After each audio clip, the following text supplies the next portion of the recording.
warahmatullahi wabarakatuh. Salam Om Swastiastu, Namo Buddhaya, dan salam kebajikan. Halo semuanya, perkenalkan nama saya Fatimah Sandra, program studi Pendidikan Fisika kelas A, Fakultas Matematika dan Ilmu Pengetahuan Alam, Universitas Negeri Makassar. Di sini saya akan membahas tentang ekologi dan pembangunan berkelanjutan. Pernahkah kalian berpikir bagaimana cara kita membangun jalan, kota, dan teknologi canggih, tapi tetap menjaga alam agar tetap lestari? Jawabannya ada pada satu konsep, yaitu ekologi dan pembangunan berkelanjutan. Apa sih itu ekologi? Ekologi adalah ilmu yang mempelajari hubungan antara makhluk hidup dengan lingkungannya. Semua makhluk hidup saling bergantung. Tumbuhan menghasilkan oksigen, hewan menyebarkan biji, mikroorganisme membantu menguraikan sisa makhluk hidup. Semua membentuk sebuah ekosistem yang seimbang. Ketika keseimbangan ini terganggu, misalnya karena polusi, penebangan hutan, atau penggunaan plastik berlebihan, dampaknya bisa sangat luas, yaitu banjir, kekeringan, bahkan hilangnya spesies tertentu adalah contoh nyata akibat ketidakseimbangan ekologi.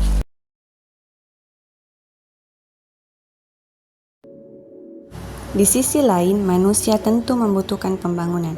Kita butuh rumah, jalan raya, sekolah, rumah sakit, hingga teknologi modern. Semua itu adalah tanda kemajuan. Namun, pembangunan seringkali membawa dampak negatif bagi lingkungan. Misalnya hutan diteban untuk lahan industri, sungai tercemar limbah pabrik, udara dipenuhi asap kendaraan. Kalau pembangunan hanya mementingkan keuntungan ekonomi, ekologi bisa hancur dan akhirnya justru merugikan manusia sendiri.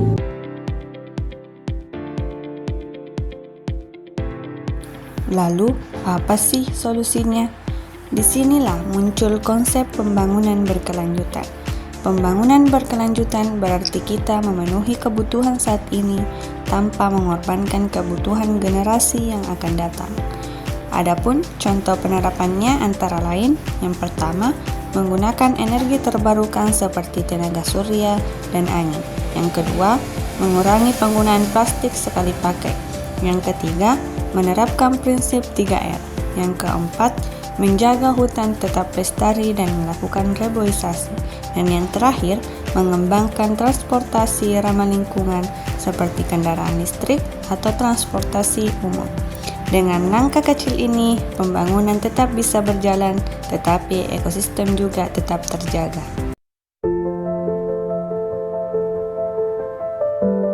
Jika pembangunan dilakukan secara berkelanjutan, dampak positifnya sangat besar.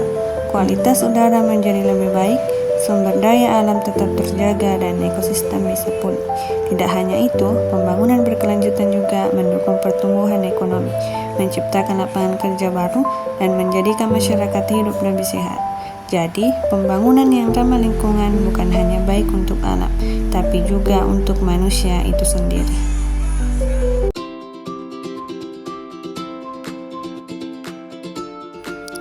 Pertanyaan sekarang, apa yang bisa kita lakukan sebagai individu? Ternyata banyak. Kita bisa memulai dari hal sederhana, seperti membawa tumbler sendiri, menghemat listrik, atau menanam pohon di sekitar rumah, atau memilih produk ramah lingkungan. Sekecil apapun langkah kita, jika dilakukan bersama-sama, akan memberikan dampak besar bagi bumi. Ingat, menjaga ekologi bukan hanya tugas pemerintah atau organisasi besar, tetapi tanggung jawab kita semua. Jadi, ekologi dan pembangunan berkelanjutan adalah bukan hanya satu berkait. Kita tidak bisa hanya membangun tanpa peduli lingkungan. Itu pun sebaliknya, kita tidak bisa menolak pembangunan yang berkelanjutan. Kuncinya adalah keseimbangan. Dengan memahami ekologi, kita bisa merencanakan pembangunan yang berkelanjutan, yang ramah lingkungan, dan aman untuk generasi masa depan. Mari bersama-sama menjaga bumi agar lebih baik dan lebih sehat. Itulah tadi pembahasan tentang ekologi dan pembangunan berkelanjutan. Mari seimbangkan pembangunan dan melestarikan alam agar tetap hijau dan aman. Saya Fatimah Asahara pamit undur diri. Wassalamualaikum warahmatullahi wabarakatuh.